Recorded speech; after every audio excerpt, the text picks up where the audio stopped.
నమస్తే BCN news కి స్వాగతం। నా పేరు నీలిమ। ముందుగా ముఖ్యాంశాలు। తిరుపతిలో సుపరిపాలనలో తొలి అడుగు కార్యక్రమంలో పాల్గొన్న మంత్రి నిమ్మల తలరాతలను మార్చేందుకు చంద్రబాబు ప్రయత్నిస్తుంటే తలకాయలను తీసే పనిలో జగన్ ఉన్నాడని విమర్శ।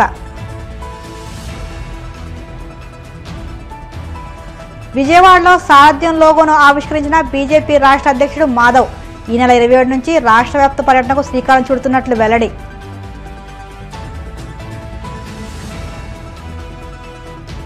తిరుపతి తొక్కిసలాటపై విచారణ నిర్వీర్యం చేశారన్న టీటీడీ మాజీ చైర్మన్ బోమన కరుణాకర్ రెడ్డి। వాస్తవాలు వెలుగు చూడాలంటే సీబీఐ విచారణ జరిపించాలని డిమాండ్।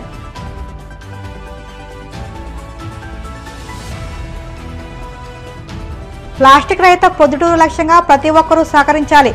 పట్టణ ప్రజలకు పిలుపునిచ్చిన మున్సిపల్ కమిషనర్ రవిచంద్రారెడ్డి। బాధల్లో ఉన్న ప్రజల తలరాతలను మార్చేందుకు తమ నాయకుడు చంద్రబాబు ప్రయత్నిస్తుంటే తలకాయలను తీసే పనిలో జగన్ ఉన్నాడని మంత్రి నిమ్మల రామనాయుడు విమర్శించారు। తిరుపతిలో సుపరిపాలనలో తొలి అడుగు కార్యక్రమంలో పాల్గొన్న మంత్రి మీడియాతో మాట్లాడారు। గత 5 ఏళ్ల వైసీపీ పాలన అంతా అరాచకం, కక్షలు, కేసులు విధింపులతో సాగితే కూటమి ప్రభుత్వంలో స్వేచ్ఛ సంతోషాలతో ప్రజలు జీవనం సాగిస్తున్నారన్నారు। వైసీపీ వస్తే విచారణ లేకుండా లోపలేస్తామని పెద్దిరెడ్డి రామచంద్రారెడ్డి అంటున్నారని, అంటే వైసీపీ నేతలు తమ కక్షలు పగలు తీర్చుకోవడానికి ప్రజలను వేయించడానికి మళ్లీ అధికారంలోకి రావాలనుకుంటున్నారని మంత్రి నిమ్మల విమర్శించారు।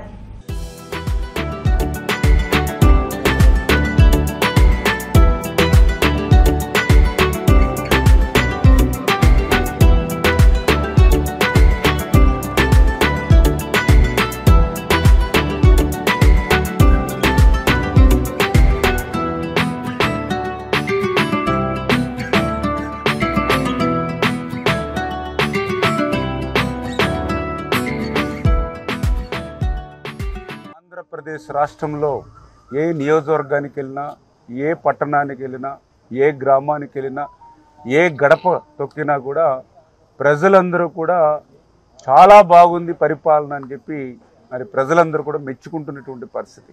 అంటే ఆ రోజు 1947 ఈ దేశానికి స్వతంత్రం ఏ రకంగా అయితే లభించిందో ఆ రకంగా ఆంధ్రప్రదేశ్ రాష్ట్రానికి వైఎస్ఆర్సీపీ రాక్షస పాలన నుంచి విముక్తి కలిగింది అని చెప్పి ప్రజలందరూ కూడా మరి ఆనందం, సంతోషం ఈ సంవత్సర పాలనలో వ్యక్తం చేస్తున్నటువంటి పరిస్థితి అని చెప్పి ముందుగా మీ అందరికి కూడా తెలియజేసుకుంటాం। తెలుగుదేశం ప్రభుత్వం కూడా పర్టికులర్గా ఏదైతే రాయలసీమ అభివృద్ధి కూడా కట్టుబడి ఉన్నటువంటి ప్రభుత్వం।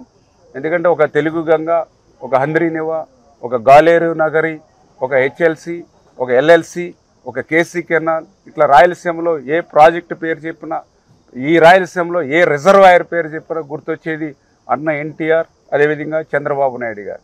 ఈరోజు ఏదైతే చిత్తూరు జిల్లాకి హంద్రీనివా మరి ఈవేళ వైండింగ్ చేయడం వల్ల మరి ఈవేళ ఎవరికే బెనిఫిట్ అంటే కడన శివారున ఉన్నటువంటి చిత్తూరు జిల్లాకే రేపు హంద్రీనివా నీరు రాబోతూ ఉంది। అందులో భాగంగానే మరి ఏదైతే ఈ యొక్క హంద్రీనివాకి సంబంధించి మరి లాస్ట్ మెయిన్ కెనాల్ ఏదైతే 554 కిలోమీటర్ అడవిపల్లి రిజర్వాయర్ ఏదైతే ఉందో అడవిపల్లి రిజర్వాయర్కి కూడా తొందరలోనే ఆ కృష్ణా జలాల్ని అడవిపల్లి రిజర్వాయర్కి తీసుకొస్తాం। అడవిపల్లి రిజర్వాయర్ నుంచి నేవా బ్రాంచ్ కెనాల్ని ఇవన్నీ కూడా మళ్ళీ ఇవన్నీ వర్కౌట్ చేసి ఆ యొక్క నేవా బ్రాంచ్ కెనాల్ నుంచి మూలపల్లి చెరువు, అదేవిధంగా అక్కడి నుంచి మరి ఏదైతే కళ్యాణ డ్యాము అంటే తిరుపతి పట్టణానికి కూడా ఆ యొక్క త్రాగునీరు అందించేటువంటి విధంగా ఆ హెచ్ఎన్ఎస్ఎస్ నుంచి దగ్గర 900 కోట్ల రూపాయలు మరి ఈవేళ ఆర్థికంగా మరి సేకరించి మేము అనుమతులు ఇచ్చి త్వరలోనే అడవిపల్లి రిజర్వాయర్ నుంచి ఆ నేవా బ్రాంచ్ కెనాల్ నుంచి ఆ కళ్యాణ్ డ్యామ్కి నీళ్లు తీసుకొచ్చి తిరుపతి పట్టణానికి ఆ డ్రింకింగ్ వాటర్కి ఇచ్చేటువంటి ప్రక్రియకు ఒక పక్కన శ్రీకారం చుడుతూ దీనికి ప్యారలల్గా మళ్ళీ జిఎన్ఎస్ఎస్ ఏదైతే హెచ్ఎన్ఎస్ఎస్తో పాటుగా ఈ యొక్క జిఎన్ఎస్ఎస్కి సంబంధించి ఏదైతే గాలేరు నగర్ నుంచి తిరుపతికి రావడానికి ఈ అటవీ ప్రాంతంలో మరి ఈ యొక్క గాలేరు నగర్ తీసుకురావడానికి అడ్డంకులు ఉన్నాయి కాబట్టి దానికి ప్యారలల్గా ఏదైతే 4 టీఎంసీల కృష్ణా నీరు మరి యొక్క తిరుపతికి అంటే మల్లిమడుగు రిజర్వాయర్, అదేవిధంగా బాలాజీ రిజర్వాయర్కి మరి నీళ్లు తీసుకొచ్చి దాని ద్వారా కూడా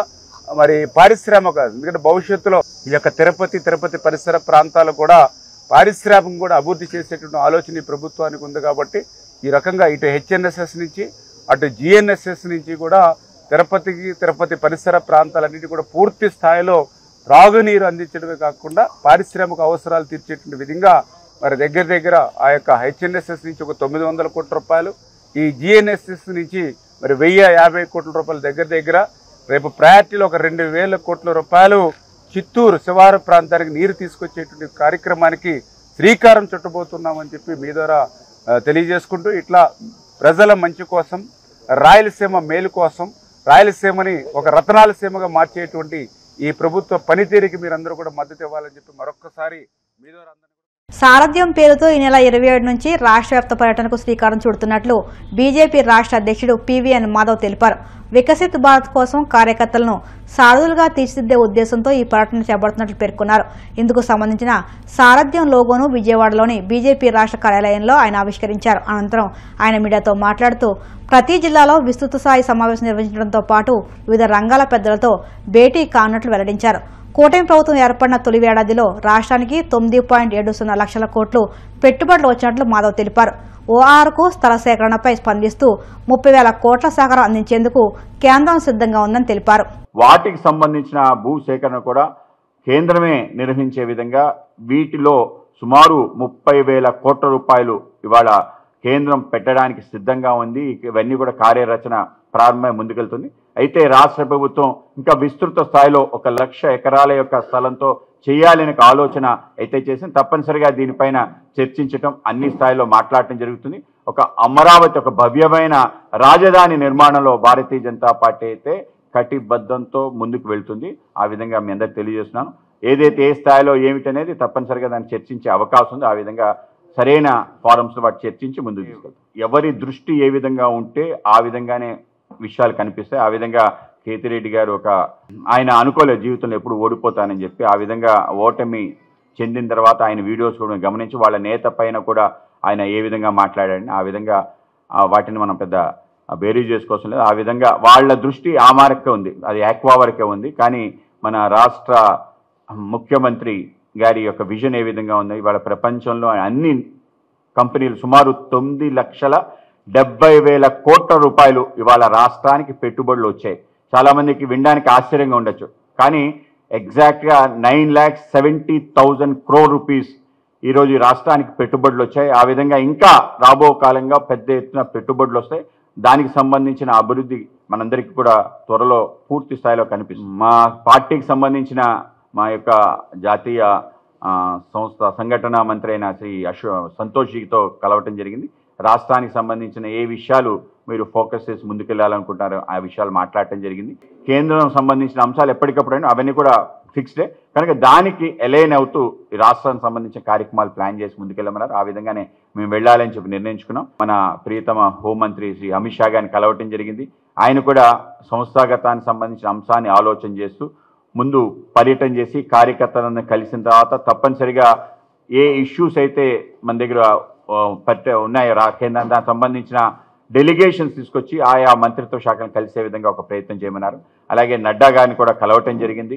మా జాతీయ అధ్యక్షులు నడ్డా గారు కూడా ఈ ప్రాంతానికి వచ్చే విధంగా, అలాగే ఈ ప్రాంతానికి సంబంధించిన ఏవైతే అనేక రకాల విషయాల పట్ల ఆయనకి మంచి అవగాహన ఉంది, ఆ విధంగా వాటి విషయాలను కూడా మాట్లాడటం కూడా జరిగింది. అలాగే పార్టీ ఏదైతే కూటమి సంబంధించిన 3 పక్షాలకు సంబంధించిన సమన్వయ సమావేశం ఎప్పటికప్పుడు అవ్వాలని మా ఆకాంక్ష, దాన్ని తెలియజేయడం జరిగింది. తప్పకుండా ఆ విధమైన ఆలోచనతో ముందుకెళ్లాలని చెప్పి ఒక నిర్ణయం తీసుకోవడం జరిగింది.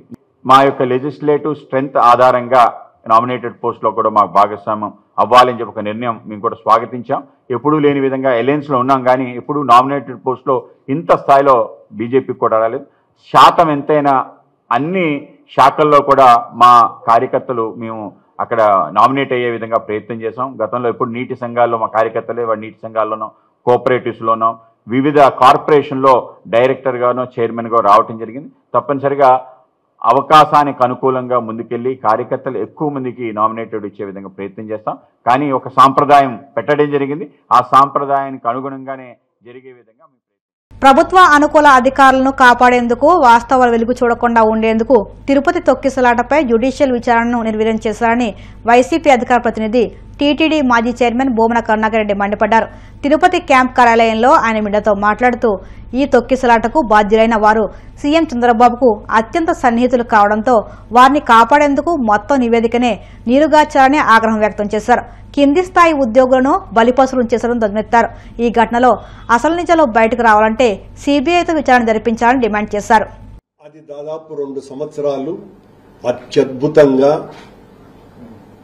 మొత్తం దేశంలో ఉన్న హిందువులంతా కూడా ఎంతో గొప్ప నిర్ణయం తీసుకున్నారు. మఠాధిపతులు దాదాపు 23 మంది వాళ్ళ ఆశీర్వాదంతో తీసుకున్నటువంటి ఈ నిర్ణయం పట్ల అందరూ హర్షించటమే కాకుండా మాకందరికీ కూడా ఈ దర్శనం కల్పించినారు అని వేణోళ్ల పొగిడిన సంగతి అందరికీ తెలిసింది. కూటమి ప్రభుత్వం అధికారంలోకి వచ్చిన తరువాత ఈ క్యూ లైన్లలో ఎస్ఎస్డి పాసుల్ని ఇచ్చేటువంటి కార్యక్రమంలో భాగంగా 8/1/2025 తారీఖున తిరుపతిలో ఉన్న రామానాయుడు మున్సిపల్ హై స్కూల్ దగ్గర ఉన్న పార్కులో ఉన్న గేటును తెరవటం మూలంగా అత్యంత దయనీయమైనటువంటి స్థితిలో జరిగిన మ్యాన్మేడ్ తొక్కిసలాటలో 6 మంది భక్తులు తమ ప్రాణాలని కోల్పోవటం జరిగింది. 50 మంది పైగా భక్తులు తీవ్రంగా గాయపడడం జరిగింది. దీని మీద ప్రపంచవ్యాప్తంగా ఉన్న హిందువుల అందరి ఆగ్రహావేశాలను చవిచూసినటువంటి ప్రభుత్వం కంటి తుడుపు చర్య కోసమని ఒక జ్యుడిషియల్ కమిషన్ ను వేసింది. ఈ జ్యుడిషియల్ కమిషన్ ను వేయటానికి పూర్వం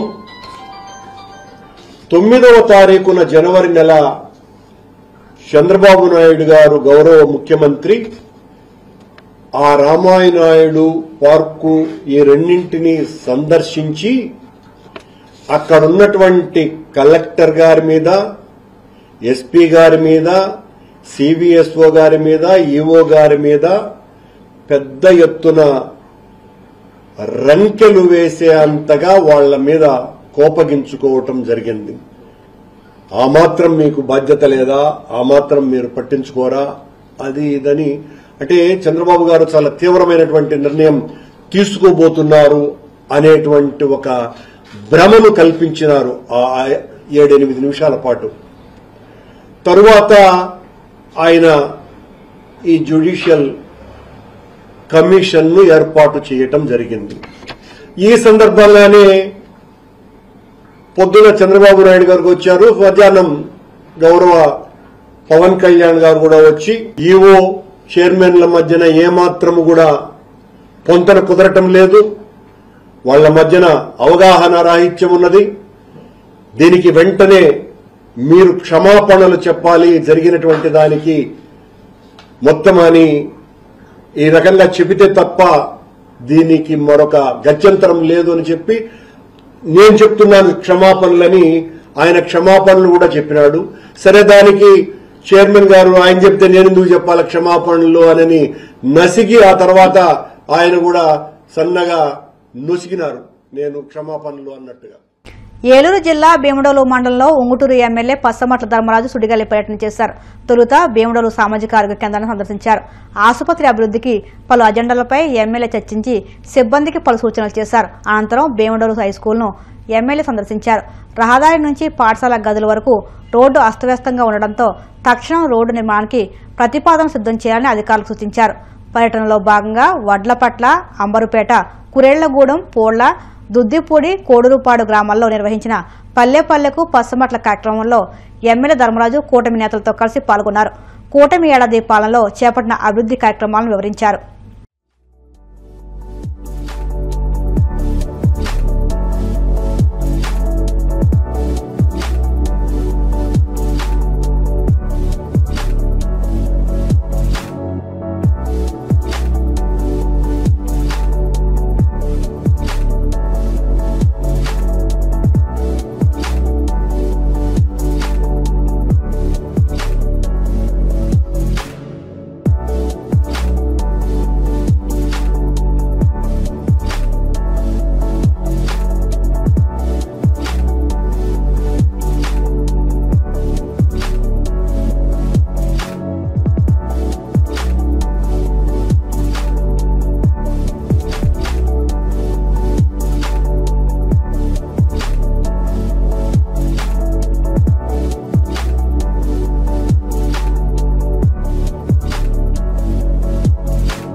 ఇప్పుడు కాసేపు ప్రకటనలు.